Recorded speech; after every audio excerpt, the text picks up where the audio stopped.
तू मला मंदिरात शोधतोस, पण ऐक, मी दगडात नाही, भावनेत आहे. ए बाळा, देव म्हणजे काय? ती शक्ती जी सगळं चालवते, वारा, पाऊस, सूर्य, चंद्र. आणि तू पण माझ्या शक्तीचा भाग आहेस. लक्षपूर्वक ऐक. तू मला फक्त आरतीत शोधतोस, पण रोजच्या वागण्यात विसरतोस. आईशी रागाने बोलतोस, बायकोच्या भावना दुखावतोस, इतरांकडे खाली नजरेने पाहतोस आणि मग विचारतोस, मी तुझं ऐकत नाही. मी फक्त प्रार्थनेत नाही, मी प्रत्येक जीवात आहे. ज्याचा तू अपमान करतोस त्याच्यातही मी आहे. मी प्रत्येक श्वासात, प्रत्येक माणसात आहे. म्हणून सांगतो बा, का रे इतका का घाबरलास? तुला काय वाटतं मी तुला विसरलोय? बाळा, नोकरी न मिळणं, अपयश येणे म्हणजे आयुष्य संपलं असं होत नाही.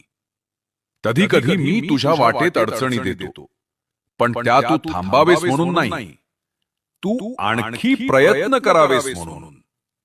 मनात नकारात्मक विचार भरू नकोस बाळा. समजून घे, योग्य वेळ येते तेव्हाच दारे उघडतात. स्वतःला घडव, नवीन काही शिक, कौशल्य वाढव, नवीन लोकांना भेट आणि सर्वात महत्वाचं, तुझा आत्मविश्वास टिकव. कधी तुला वाटेल सगळे पुढे गेले, मीच मागे पडलो, पण ऐक, प्रत्येकाची वेळ निश्चित असते. तुझी संधी अजून येत आहे आणि तू त्या. घर हे मंदिरासारखं असावं. जर तिथे भांडणं होत असतील तर मन त्रासतं. ऐक बाळा, घरात भांडणं असणं हे साहजिकच आहे. प्रत्येक जण वेगळा विचार करतो, वेगळे वागतो.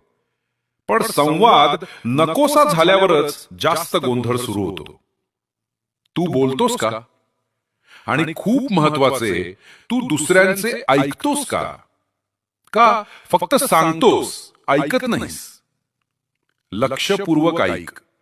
जर प्रेम कमी आणि अहंकार जास्त झाला की कटुता वाढते. एक छोटी गोष्ट कर. घरात रोज 5 मिनिटं सर्वांना शांत बसायला सांग. कुठलाही फोन नाही, टीव्ही नाही. फक्त एकमेकांशी बोला, ऐका आणि समजून घ्या. हळूहळू मूळ कारण लक्षात येईल. कोणाला त्रास होतोय त्याची बाजू